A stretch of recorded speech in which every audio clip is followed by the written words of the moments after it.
네, 오늘은 우리가 신년 두 번째 주일을 맞이하고 있는데요. 그 두 번째 주일 설교 제목은 믿음으로 하나님을 경험하라라는 제목으로 함께 말씀을 나누고자 합니다.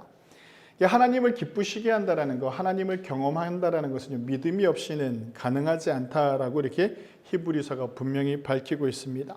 그리고 하나님께 나아가는 자는 반드시 그가 계신 것과 또한 그가 자기를 찾는 자들에게 상 주시는 이심을 믿어야 할지니다 라고 히브리서는 이렇게 구분해서 딱 말씀을 해주고 있습니다. 그러니까 하나님을 믿음으로 경험하게 되면 하나님께서 우리에게 축복해 주시고 하나님이 나의 삶에 함께 하신다라는 것을 말씀하고 있는 내용이라고 할 수가 있죠. 그러니까 믿음으로 하나님을 경험한다라는 것은 어떤 삶일 거라고 생각하십니까?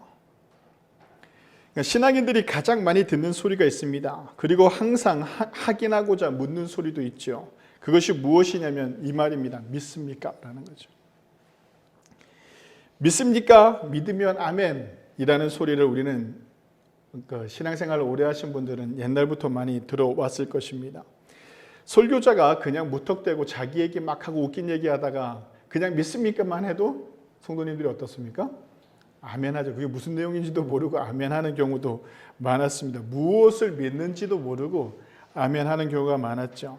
그래서 어느 순간서부터 선배 목사님들이 무조건 아멘하지 마라 라고 이렇게 가르치시기도 했습니다.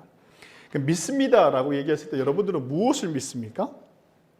누군가가 물을 때 당신은 뭘 믿는데? 하나님을 믿어요. 근데 하나님의 뭘 믿는데?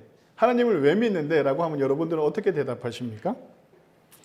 우리가 기초적인 신앙 고백이 내 안에 있어야 돼요. 하나님은 살아계신 하나님이시고 그 하나님께서 우리를 사랑하셔서 독생자를 우리에게 보내주시고 화목제물로 삼으셔서 우리를 어떻게 하셨습니까?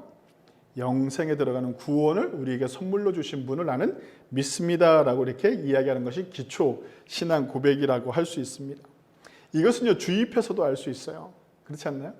지식적으로 우리가 무엇을 믿는가라는 것은 충분히 알 수 있습니다. 내가 무엇을 믿고 있는가라는 질문에 우리는 잘 대답할 수 있습니다. 간단하게 말하면 하나님이 나를 사랑하셔서 나를 구원해 주셨다라는 것, 그래서 나는 영생을 살 수 있다라는 것, 죽어서도 천국에 가서 하나님 곁에 있을 수 있다라는 확신이 있다라는 것, 나는 그것을 믿습니다라고 고백하는 것이 믿음을 고백하는 모습이라고 할 수 있습니다. 그렇다면 우리가 오늘 설교 제목처럼 믿습니까? 라는 것을 다른 말로 이야기하면 이렇게 물을 수도 있습니다. 당신은 하나님을 경험하고 있습니까? 라고. 한 주간을 살면서 혹 23년도를 살아가면서 당신은 하나님을 어떻게 경험하셨습니까? 라고 이렇게 물을 수 있습니다. 여러분들은 하나님을 경험하셨습니까? 그렇다면 어떻게 하나님을 경험하셨습니까? 라고 묻는다면 여러분들은 어떻게 대답할 수 있습니까? 제가요 이 설교를 준비하면서도 이 설교 본문은 벌써 한 3달 전에 다 잡아놓고 준비하고 있었는데 준비하면서도 하나님을 경험한다라는 것, 나는 어떻게 하나님을 경험하고 있는가? 참 많은 묵상을 하게 되었습니다. 하나님을 경험한다는 것은요, 만남이 있다라는 것을 내포하고 있는 상태죠. 하나님을 경험한다라는 것, 하나님을 만났다라는 것. 만나지 않으면요 경험할 수가 없습니다. 하나님을 만났다라는 것은 곧 무엇이냐면 나와 하나님이 뭐 했다라는 겁니까? 소통했다라는 거죠. 소통했다라는 것을 달리 말하면 어떻게 표현할 수 있습니까? 하나님이 나와 만나서 대화하셨다라는 거죠. 그럼 내가 하나님과 대화하는 자리는 어떤 자리입니까? 기도하는 자리예요. 우리가 기도는 뭐라고 표현했습니까? 하나님과 나와의 대화라고 이렇게 항상 제가 말씀을 드리지 않습니까? 우리는 하나님을 만난다는 것은 하나님과의 대화, 특히 우리가 기도하는 삶을 살아가고 있느냐라는 기초적인 질문에서부터 출발합니다. 기도는요 하나님과의 만남의 자리를 만드는 것이고 하나님과의 깊은 교제의 시간을 갖는 순간을 의미하는 것이 어디냐면 기도하는 자리입니다. 믿음으로 하나님을 경험하는 방법은요 기도의 삶을 살아가는 것입니다. 그러니까 기도를 한다는 것은 하나님과 대화하는 것이에요. 대화를 하는 그 순간 뭐가 이루어지는 겁니까? 대화는 어떻게 이루어지는 겁니까? 만남이 있어야 이루어지는 거잖아요. 이 만남이 있는 자리가요 대화하는 자리입니다. 대화는요 일방적이어서는 안 되죠. 내 얘기만 주구장창하고 가면 어떻게 됩니까? 그건 대화가 아니라 뭐예요? 그냥 떠들다 가는 것밖에 되지 않죠. 대화가 잘 되지 않는 사람들의 특징은요, 자기 말만 하는 사람들입니다. 남의 이야기를 듣지 않아요. 사람들이 살아가면서 가장 내 옆에 어떤 사람이 있기를 가장 원합니까? 라고 한다면 대화가 잘 통하는 사람. 대화가 잘 통하는 사람이라는 어떤 사람입니까? 나랑 잘 맞는 사람이다 라고 이렇게 표현할 수가 있죠. 남의 이야기를 귀담아 듣지 않고 이해하지도 않으려고 하는 대화가 있습니다. 그러면 상대방에 대한 예의가 없는 대화이기도 하죠. 또 내 얘기를 충분히 하는데도 불구하고 내 얘기는 받아들이지도 않고 동의하지도 않으면서 일방적인 자기중심적 대화만 하는 사람들이 있습니다. 그런 사람과 우리는 대화를 오래 하지 않죠. 어떻게 합니까? 어떻게든 대화를 마무리하고 피하고 싶잖아요. 그리고 또 그렇게 자기 말만 하는 사람들 옆에 있으면 어떻습니까? 내 에너지가 막 소비돼요. 난 아무것도 하지 않고 듣기만 하고 있는데도 피곤하단 말이에요. 특히 어떨 때? 부모가 자식들한테 잔소리할 때. 그렇지 않나요? 나는 막 1시간, 2시간 떠들고 있는데 애들은 피곤해. 에너지가 소모된다니까. 아무 말도 듣지도 않는데. 그러니까 어떤 사람과 대화를 하면 에너지가 소모되는 것 반면에 어떤 사람과 대화를 하면 에너지가 급상승하는 사람들도 있습니다. 기도도 마찬가지입니다. 우리는 기도를 너무 일방적으로 자기 주장만 하다가 많은 경우들이 너무나도 많다라는 것이죠. 기도는요, 대화입니다. 내 생각과 내 형편과 내 문제를 이야기했다면 이제는 들어야 될 때가 있습니다. 우리는 어떻게 기도를 하냐면, 하나님 내 생각은 이래요. 내 형편과 내 문제를 이야기하면서 이제는 뭐라고 얘기하냐면, 내 생각은 이렇고 그러니 하나님께서도 내 생각과 같은 생각을 가지고 있을 것이라고 저는 믿어요. 이렇게 대화를 합니다. 그리고 내 형편이 지금 문제가 있어요. 이 문제를 이렇게 저렇게 내가 원하는 방법대로 해결해 주시기를 나는 뭐예요? 믿어요. 라고 기도한단 말이죠. 내 삶에 문제들이 생겼는데 이 문제를 이렇게 저렇게 내가 원하는 방법대로 해결해 줄 거라고 저는 확신해요. 그리고 기도를 결론 내려버린다고요. 하나님의 의중과 하나님의 계획과 하나님의 마음을 알려고 하지 않고 오로지 내 얘기만 하는 거예요. 기도가. 내 얘기를 다 하고 난 다음에 자리를 털고 일어나기 전에 어떠냐면 그러면서 이렇게 얘기하죠. 뭐라고? 다시 한번 하나님 앞에 확신을 갖는 거예요. 나의 믿음을. 어떻게? 하나님께서 다 잘해 주실 것이라 나는 믿습니다. 믿고 갑니다. 라고 하고 그냥 자리를 일어나는 거죠. 하나님 입장에서 어떨 것 같습니까? 그런 기도를 들었을 때 하나님께서는 어떤 마음이 들었을까요? 쟤는 내 얘기를 듣지 않는구나.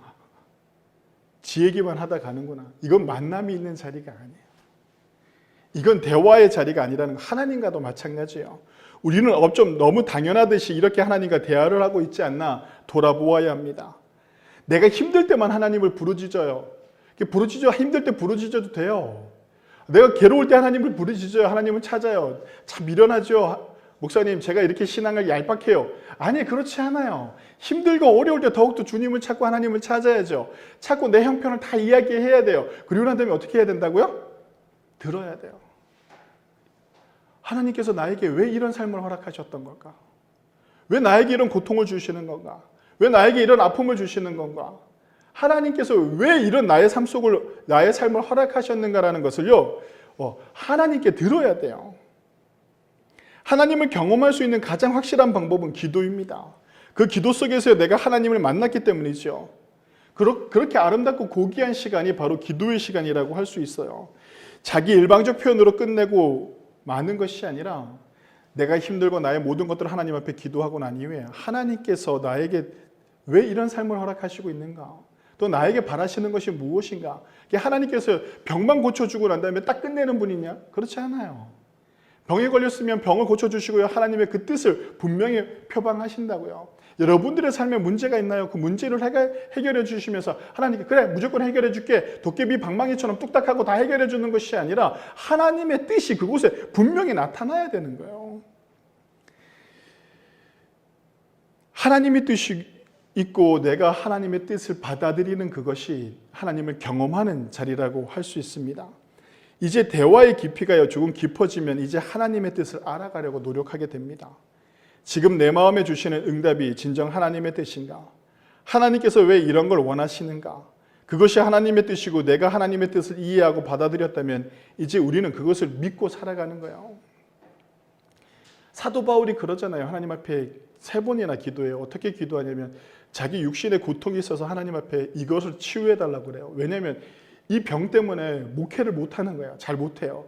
이 병만 없으면 내가 더 많은 일들을 할 수 있을 것 같아요. 하나님, 더 좋은 걸 할 수 있을 것 같아요. 라고 기도한단 말이죠. 근데 하나님께서 바울에게 주신 응답은 뭐예요? 내 은혜가 내게 족하다라는 거야. 그냥 그대로 살으라고 얘기해요. 여러분들이라면 그걸 받아들이겠나요? 하나님의 응답이 바울에게 어떻게 왔냐면 야, 그 고통스러운 삶 그냥 그대로 살아 라고 얘기하는 거예요. 이걸 달리 얘기하면 어떻게 할 수 있냐면 더 나빠질 수 있는데 더 나빠지지 않게 하는 거야. 아멘하지 않는 거 보니 무조건 해결돼야죠. 더 나빠지지 않게 하는 하나님의, 그것도 하나님의 은혜라는 거죠.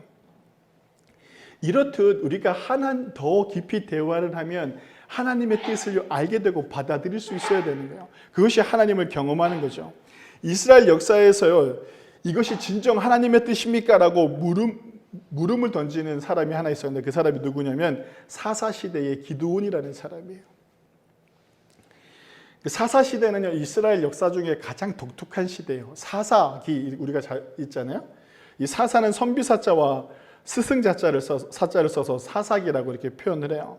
근데 이게 이제 구약 성경에서는 어떤 말로 쓰이느냐면 재판장 혹은 정의를 세우는 사람이라는 이름으로 쓰여지는 단어 사사. 그래서 이거를 중국어로 바꾸다 보니까 사사라고 이렇게 표현을 했죠.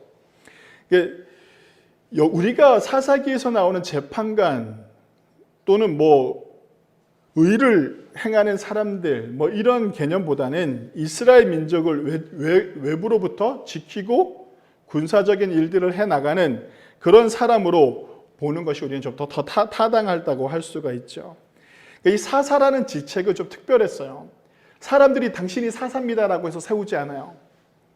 사사는 어떻게 세워지느냐면 하나님의 천사가 아니면 하나님의 말씀을 대언하는 사람이 그 사람에게 가는 거예요. 가가지고 이제 너가 앞으로 이스라엘의 리더자가 될 것이다. 네가 이스라엘 백성을 구해라 라고 얘기한단 말이죠.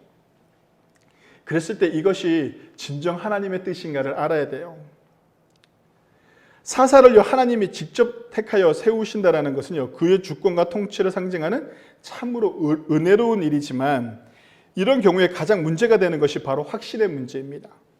내가 사사인지 저 사람이 사사인지 어떻게 알 수 있느냐는 겁니다. 어떤 사람이 나타나서 내가 사사다, 하나님이 나를 택하셨다고 이렇게 자기를 드러내는 사람이 있어요.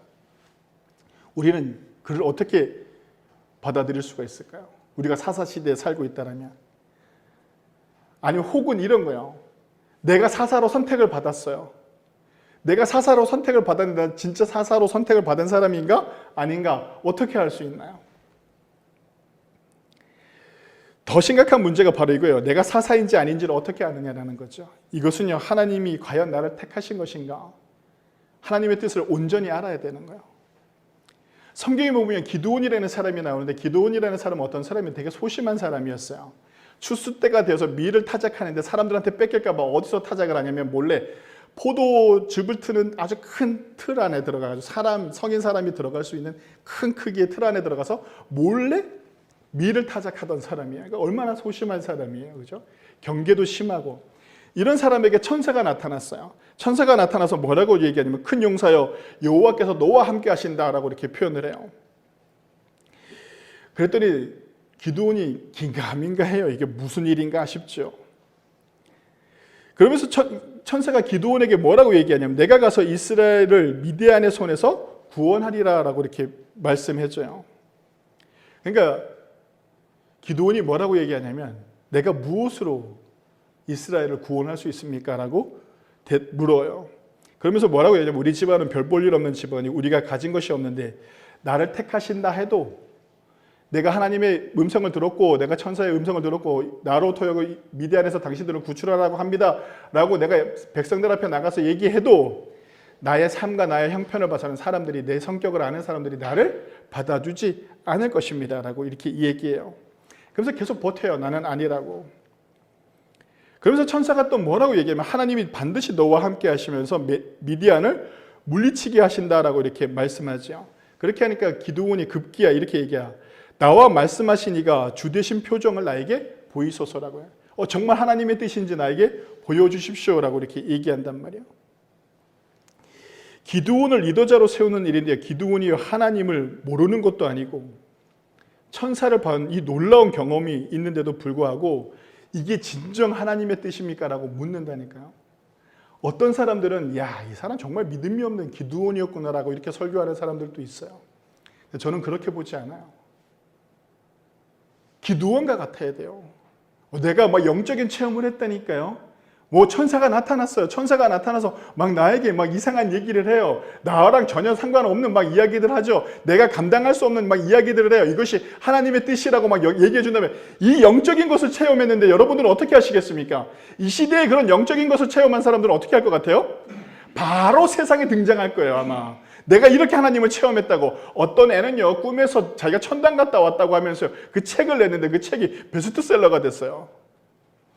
그 정도로 사람들은요, 그런 영적인 체험을 하고 난 다음에 자기 막 뿌듯함이 하늘을 찌를 듯한 그런 상태잖아요. 근데 기드온은 그렇지 않다니까요. 천사가 나타나서 하나님의 뜻을 전하는데도 이것이 진정 하나님의 뜻이 맞습니까? 라고 묻는 거예요. 그것도 어떻게 물어요? 양털을 딱 갖다 놓고 마당에다 갖다 놓고 하나님 정말 이것이 하나님의 뜻이라면 양털만 젓고 땅은 마르게 해주십시오. 그렇게 해줬어요, 하나님께서. 그러고 난 다음에 또 기드온이 어떻게 합니까? 이게 진정 하나님의 뜻이라면 양털만 마르고 모든 땅은 다 적게 해주십시오. 이렇게 반대로 또 얘기합니다. 근데 하나님께서 또 그렇게 해주셨어요. 달리 정말 극단적으로 얘기하면 천사를 보내어서 갑자기 나에게요, 하나님께서 너에게 100억을 주시겠다라고 얘기해요. 10억 얘기하면 크게 감동이 요즘 없는 시대니까. 천사가 갑자기 나타나서 하나님께서 너에게 100억을 주신다라고 이렇게 이야기해요. 그래서 여러분들에게 100억을 딱 줬어요. 우리는 어떻게 감당하시겠습니까? 그것을? 어쩌면 이렇게 얘기할 거예요. 나한테 100억이 생기는데 그럼 하나님 너무 감사합니다. 감격이 겹지 않겠어요? 제가 이렇게 어려운 줄 아시고 이렇게 큰 돈을 주시니 너무나도 감사합니다. 그리고 그 돈이 내 수중에 들어오면요, 이렇게 이야기합니다. 내가 신앙생활을 하나님 앞에 철저히 하고 내가 이렇게 기도를 했더니 하나님께서 나를 이렇게 축복해 주셔서 이게 큰 돈을 나에게 주셨다라고 얘기하는 거죠. 나처럼만 신앙생활을 하면 하나님께서 이렇게 축복을 해주시니까 나처럼만 신앙생활을 하라고 하면서 사람들에게 간증을 하고 다닐 거예요. 온갖 집회를 다니면서 하나님께서 나에게 주신 100억을 이야기할 것입니다. 그 책도 내고요, 유튜브에도 많이 나가고요, 교회 부흥에도 많이 갈 겁니다. 그러면서 내가 이렇게 신앙생활을 하니까 하나님께서 나에게 이런 큰 축복을 주셨는데 그게 무엇이야? 100억이란 축복을 주셨다라는 거죠. 그러면서 좋은 일도 많이 할 거예요. 교회도 세우고 가난한 사람들도 돕고 세상 사람들이 봤을 때 존경할 만한 일들을 많이 한단 말이죠. 그러면서 하나님이 나에게 100억을 주신 것을 자랑하면서 간증하면서 하나님을 높여드린다 막 이렇게 얘기하면서 다닐 거예요. 무엇이 빠진 것 같나요? 무엇이 빠진 것 같나요? 기쁘기만 하잖아요. 100억을 써도 100억인데 은행에 맡겨만 놔도 몇 억씩 이자가 붙는데 무엇이 빠진 것 같나요? 하나님께서 이렇게 축복을 해주셨는데 이 100억을 받은 사람에게서 무엇이 빠진 것 같습니까? 오늘 기드온처럼요, 왜냐라고 물어야 돼요. 왜 저에게 100억을 주십니까? 왜 저에게 이렇게 큰 돈을 주십니까? 라고 물어야 한다니까요. 하나님께서 나에게 큰 돈을 주신 목적을요, 분명히 알아야 돼요. 알지 못하면 어떻게 됩니까? 그것이 죄악이 된다니까요. 사울왕이요, 하나님께서 사울왕을 세웠어요. 사울왕을 세웠는데 사울왕이 하나님 앞에 묻지 않아요. 왜 내가 왕이 되어야 됩니까? 묻지 않는다고요. 그냥 자기가 주는 그 왕을 받아요. 받고 난 다음에 어떻게 해요? 하나님으로부터 멀어지잖아요. 하나님으로부터 멀어진다고요. 성도 여러분, 하나님께서 주시는 축복이 여러분들로 하여금 하나님이 왜 나에게 이런 축복을 주셨는가 묻지 않는다라면 하나님으로부터 멀어지는 거예요. 100억이 나에게 왜 와야 합니까? 무엇을 위해서 나에게 주시는 겁니까? 라고 물어야 된다니까요. 그것을 묻지 않으면 그 100억이 자기 것인 줄 알아요. 그리고 자기가 잘나서 주신 줄 안다고요. 그리고 자기 마음대로 써도 된다라고 생각해요. 불우이웃을 돕고 아까 제가 얘기한 것처럼 교회도 세우고 가난한 이웃을 위해서 재단도 만들고 하고 싶은 거 다 하고 살아요. 사람들이 존경할 만한 일들 다 하죠. 교회에다가도 헌금 많이 해요. 사람들이 봤을 때 와, 저 사람 정말 대단하다. 100억 가지고 저렇게 좋은 일들을 하네 라고 얘기할 수 있어요. 근데요, 하나님 앞에 물었어요. 하나님 앞에 물었단 말이야. 하나님, 나에게 왜 이 100억을 주십니까? 라고 물었는데 하나님께서 그 돈을 네가 쓰지 말고 그대로 가지고 있다가 1년 후에 저쪽 동네에 아이가 하나 태어나는데 그 아이한테 고스란히 갖다 주는 것이 너의 임무다라고 얘기하면 여러분들은 어떻게 하시겠습니까? 그거 갖다 줄 수 있어요? 나한테 100억이 있는데? 못 준다고요. 왜 못 줘요? 하나님의 뜻을 이해하지 못하니까. 내 것이니까. 우리가 왜 하나님의 뜻을 물어야 되느냐면 바로 이거예요. 여러분들의 삶에 놀라운 기적이 일어나고 놀라운 그런 삶의 변화들을 경험할 때 내가 이것이 하나님의 뜻이 무엇인가를 알아야 돼요. 그것이 하나님을 경험하는 삶이라고 할 수 있죠. 하나님을 경험한다는 것은요, 마음에 기쁨이 와도 슬픔이 와도 아픔이 와도 놀라운 축복이 와도 하나님께 물어야 합니다. 진정 하나님의 뜻이 무엇입니까? 제가 이렇게 하는 것이 하나님께 영광이 되는 것이 맞습니까? 라고 물어야 되는 것이죠. 그래야만 내가 감당할 수 없는 삶의 문제들도, 감당할 수 없는 삶의 축복들도요, 받아들일 수 있는 거예요. 기드온이 천사의 말을 듣고요, 미디안과 싸우러 나갑니다. 그렇게 하나님의 뜻을 물었을 때 하나님이 확실하게 뜻을 알려주시고 난 이후에 그러면서 뭐라고 얘기하냐면 자기가 확신에 차서 이제 전쟁터로 나가요. 나가는데 기드온이 전쟁터로 나가는데 하나님께서 기드온에게 엄청난 병사를 주시나요? 안 그래요. 기드온이 이제 미디안과 싸우러 가자라고 해서 사람들이 막 나왔어요. 나왔는데 할아버지도 나오고 뭐 꼬챙이 들고 나오고 농사 짓다가 했던 발 까던 그런 삼지창 들고 나오고 다 들고 나오는 거예요. 그래도 미디안과 싸워서 이길 수가 없어요. 그래도 어떻게 해요? 데리고 가야지 어떻게 하겠어요? 데리고 가요. 데리고 가는데 갑자기 하나님께서 그래요. 데리고서 우물에 가서 물을 먹여라. 물을 먹였더니 사람들이 막 허겁지겁 가서 물을 막 먹어요. 근데 하나님께서 뭐라고 얘기하냐면 이렇게 손으로 떠서 물을 먹은 이 사람들만 구분을 해라. 구분을 했던 몇 명이에요? 300명. 이 300명만 가지고 와서 싸우라는 거야. 여러분들 하시겠어요? 목숨이 달린 일인데. 그래서 이제 싸우러 가겠다라고 그래도 기드온이 큰 마음을 먹고 싸우러 가겠습니다라고 얘기했어요. 얘기했더니 또 가다가 하나님께서 뭐라고 하셔요? 칼과 창을 다 버리라는 거예요. 항아리와 횃불을 들고 꽹가리를 들고 밤에 쳐들어가라고 얘기해요. 자, 여러분들은 갈 수 있나요? 없어요. 근데 기드온이 한다니까요. 왜 할 수 있었을까요? 확실한 하나님의 응답을 자기가 받았잖아요. 하나님의 뜻이 무엇인지 확실히 알았잖아요. 세상 사람들이 봤을 때 미련해 보이고 세상 사람들이 봤을 때 가당치도 않는 일인데도 불구하고 기드온이 그걸 그대로 한다니까요. 그대로 해가지고 횃불을 들고 꽹가리를 치고 적진에 뛰어들었을 때 어떻게 됩니까? 지들끼리 놀라서 싸우다가 죽여요. 그리고 도망간단 말이죠. 이스라엘 백성 300명 중에 죽은 사람이 없어요. 이것이 하나님의 방법이에요. 하나님의 방법을 이해하지 못한다니까요. 우리가 하나님의 뜻이 무엇입니까? 라고 묻지 않으면 하나님께서 이런 삶을 살라고 얘기할 때 내가 이해하지 못하고 내가 받아들일 수 없으면요. 그걸 하지 않아요. 그렇지 않나요? 아까 제가 100억 예를 들었던 거랑 똑같아요. 하나님의 뜻을 알지 못하면 내가 하지 않는다니까요. 나의 욕심과 나의 아집대로 살아가는 거죠. 성도 여러분, 우리가 믿음으로 하나님을 경험한다는 것은 이렇듯 기드온의 삶을 통해 하나님의 온전한 뜻을 알아서 하나님께서 원하시는 대로 살아가는 거예요. 하나님께서 원하시는 대로 살아가는 거예요. 여러분들한테 1억을 줬는데 그 1억을 하나님 앞에 물어야 돼요. 이제 실질적으로 1000만 원이 생겼어요. 하나님 앞에 물어야 돼요. 하늘에서 뚝 떨어졌어요. 뭐 생각지도 않은 1000만 원이 생겼어요. 하나님 앞에 물어야 돼요. 이 돈을 어떻게 써야 됩니까? 하나님께서 왜 나에게 이걸 주셨습니까? 그럼 여러분들이 받지 못할 돈인데 정말 어렵게 나에게 돈이 생겼어요. 그럼 하나님 앞에 물어야 돼요. 이 돈을 어떻게 사용해야 됩니까? 내가 원하는 대로 내 방식대로 살아가는 거 쉬워요. 그건 일방적인 거죠. 성도 여러분, 지금 내 삶에 문제들이 있다라고 한다면 하나님께 물어야 돼요. 왜 이런 문제들이 나 옆에 있습니까? 그러면 하나님께서 내가 어떻게 살아가라는 그 삶의 방법들을 알려주신다니까요. 그 삶의 방법들을 알게 됐을 때 우리는 하나님을 경험하는 거예요.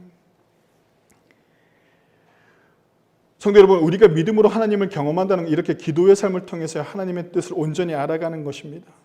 하나님께서 원하시는 삶을 살아갈 때요, 세상이 보기에는 미련해 보일지라도 그 삶이요, 승리하는 삶이 되고 하나님께 영광이 되는 삶이라고 할 수 있죠. 기드온이요, 말씀대로 살아갑니다. 말씀대로 정전터에 나갑니다. 기드온이 경험한 것은요, 승리의 전쟁이 아니에요. 기드온이 경험한 것은요, 매 순간이 하나님께서 나와 함께 하시고 계신다라는 하나님을 경험하는 순간이다라는 거죠. 하나님을 경험하는 매 순간이 되는 것을 성경이 보여주고 있는 것입니다. 성도 여러분, 오직 믿음으로 하나님을 경험하는 것은 기도로부터 출발합니다. 그 기도는 어떤 기도다? 하나님과 깊은 대화의 기도입니다.